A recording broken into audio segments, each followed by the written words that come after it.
Good morning, students. In today's class, we are going to see the performance analysis tools for smart grid design. So, under this, the first topic what we are going to see is the introduction to load flow studies, congestion management effect, and DSOP, that is dynamic optimal power flow technique, then concept of Dalico security system and its state diagram. So the first one is going to be the introduction to load flow studies. So under performance analysis tools for smart grid, the first point what we are going to see is the introduction to load flow studies. Why the load flow studies we need to do it? What is the necessity of analyzing this load flow studies in the power system? So load flow studies are critical to system planning and system operation. So first we need to identify the line loads and bus voltages which is out of range and inappropriately large bus phase angles. Proximity to Q limits at generation buses and other parameters having the potential to create the operating difficulties. So this is the first point. So first point is we have to have a plan for critical system planning, critical to system planning and system operation. Next one, intermediate load of on-load and off-load, that is minimum and maximum load, on-load and off-load studies are also useful since off-load can result in high voltage condition. So because of that, intermediate load and off-peak load studies is required in case of load flow studies. And also the load flow study will assist the system operator. So it will assist the system operator in calculating power levels at each generating units for economic dispatch, analyzing outages and other forced operating conditions and coordinating the power pools. And also this load flow studies is used to access the system performance and operation under given condition. So these are all the important key points for the introduction of your load flow analysis. Next is challenges to load flow smart grid and weakness of the present load flow method. So here we have to compare the old load flow technique with the desired load flow technique. So the desired load flow technique will always focus on to the intelligent techniques, whereas the old load flow technique will focus on Kirchhoff's law, manual switching, trouble response, simulation and response tracking, like that. So to know the challenges to load flow analysis, we have to compare the load flow techniques.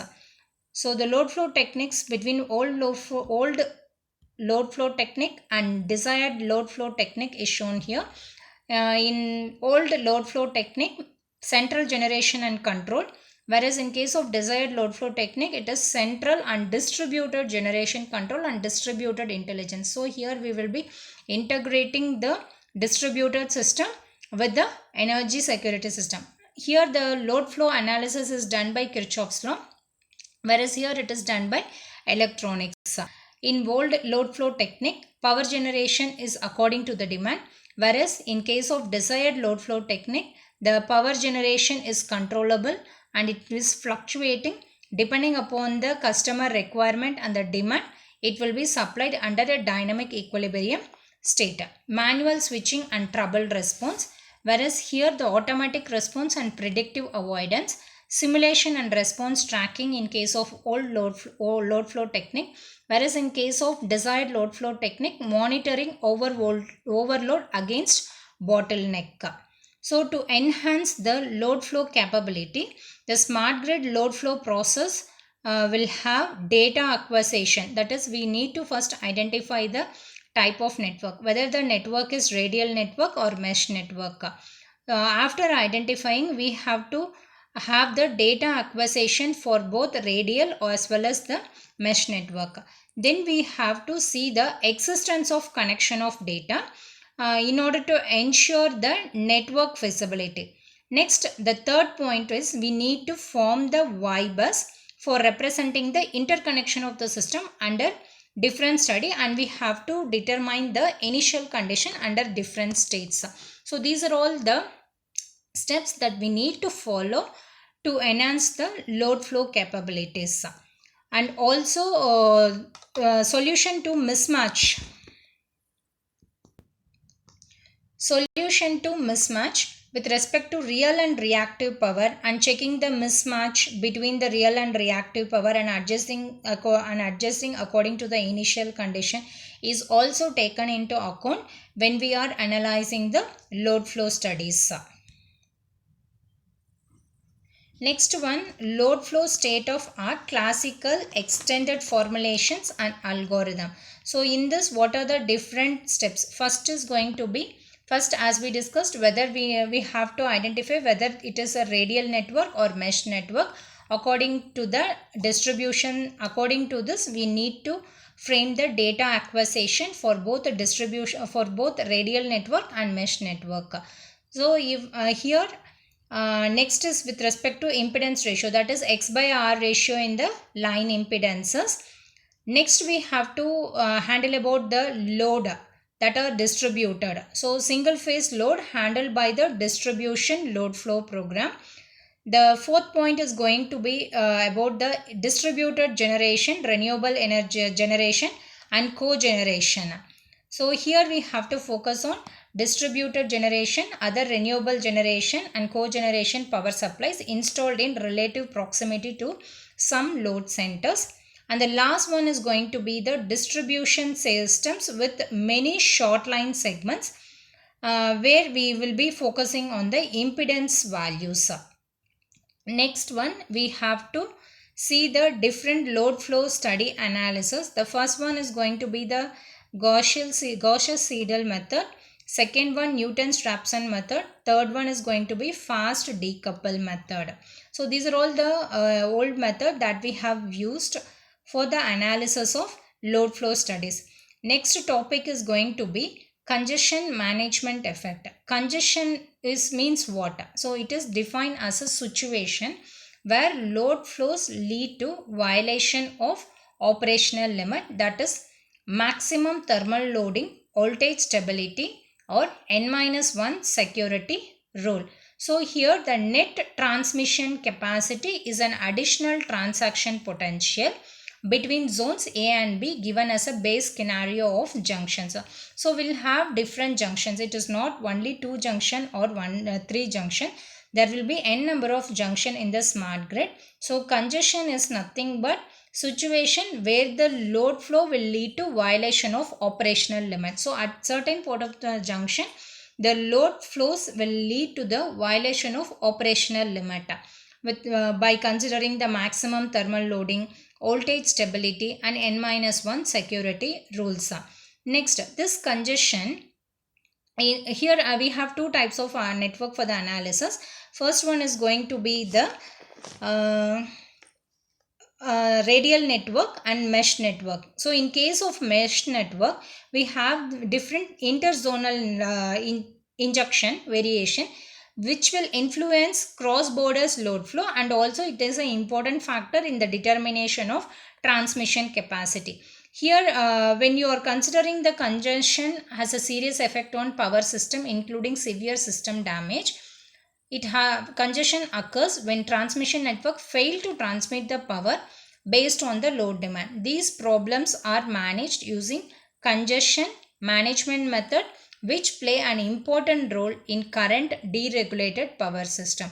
So it is an important effect that we need to consider when you're due to the large number of linked equation. For example, when we design a complex system, more mathematical modelings will be there, and in case due to this a large number of equations will be linked which will describe the actual electricity network and numerical methods that are used to determine the load flows and node voltages. So here based on the iteration process we can identify, that is Newton-Raphson method, and basically that Newton-Raphson method are also called as AC load flow analysis. Cases for the development of dynamic optimal power flow. So DSOPF, that is dynamic optimal power flow, stochastic dynamic optimal power flow. This is a computational algorithm, so which is built to measure the performance that are defined for other general purpose tool, that is controllability and interoperability, reliability, adaptability and sustainability. Next, anticipatory behavior and affirmation of security. First one, if you consider the controllability and interoperability, this is going to be the important factor for enabling different devices, because controllability and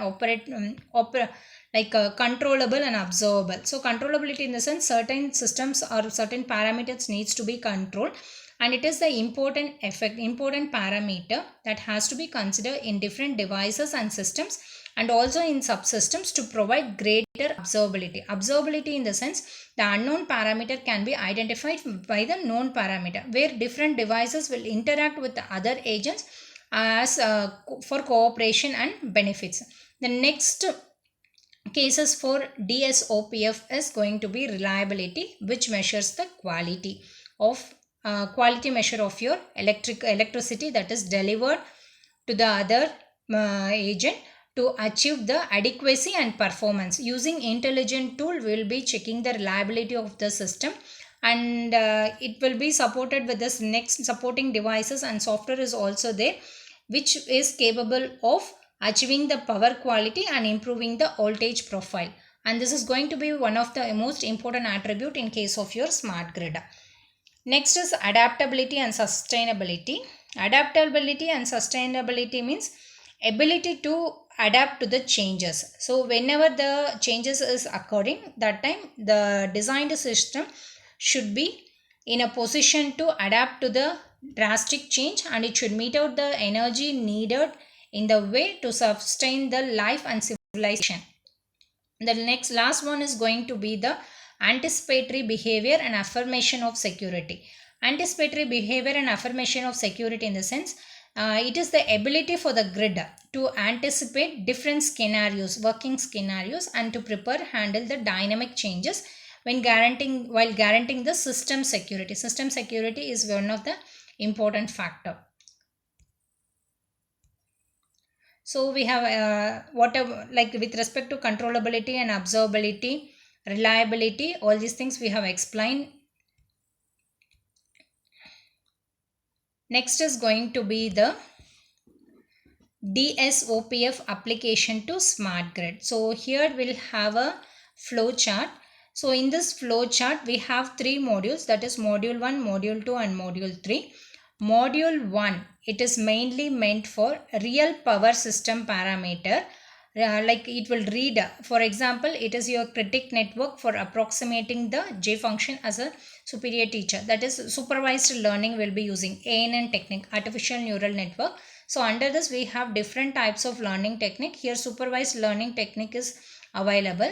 So module A, what it will do, it will read the power system parameter and it will obtain the distribution function for state estimation or state estimation of measurement error. So in addition to this, a relationship between the past data, because a certain set of rules will be framed by the ANN technique. So after once all the data is read, then it will do a comparative study between the past data, whatever data it is framed by the rules, that will be compared with the future of the unknown period, and a time series will be framed and a dynamical system in all the cases that determine the time dependent model approximation behavior of the generation data. So the module 1, what it will do, it will read the data, then compare the data, it will define one relationship between the past data and the future data, and it is used for mainly obtaining the distribution function for state estimation. And also this particular module will define the uncertainties that define the problem objectives and constraint function for each problem.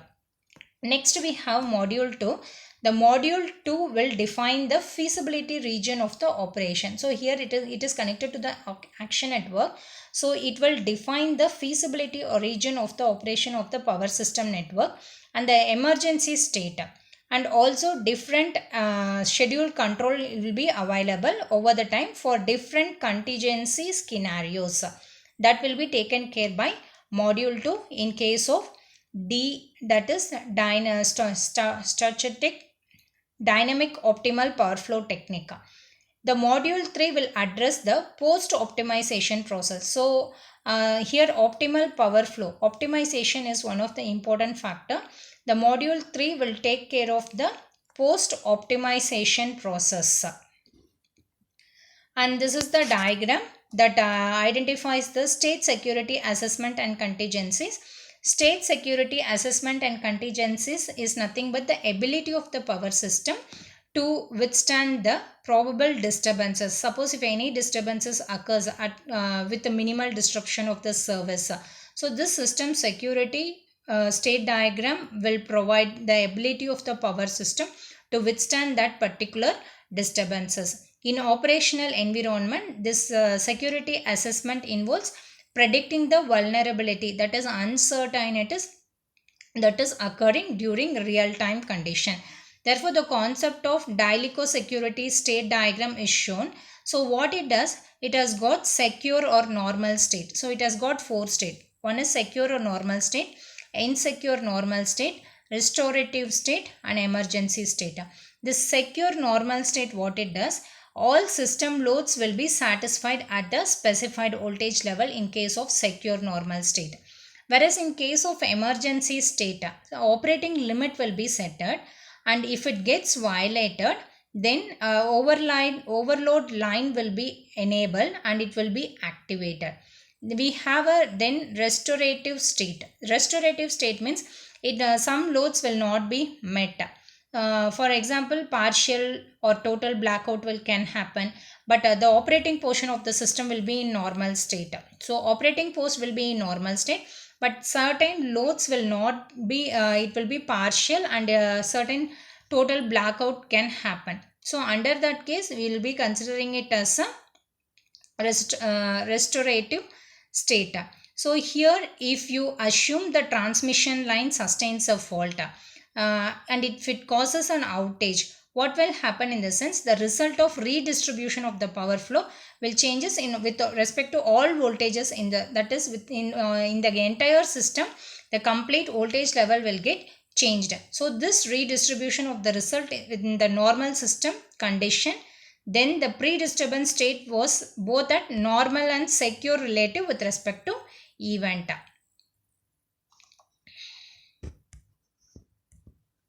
So the concept of Dielecko security diagram, so as we discussed, it has got 4 states. So based on this, the contingency set includes load flow base case, scheduled contingency, developing and modeling of PI for each contingency, and also it provides a security measure to aid improvement in recommendation and display. And also this SSA, that is security state diagram, is known for the classical power system, where we are going to have a selection of weighing measure, exponent factors and probability of selecting the contingency. Thank you, students.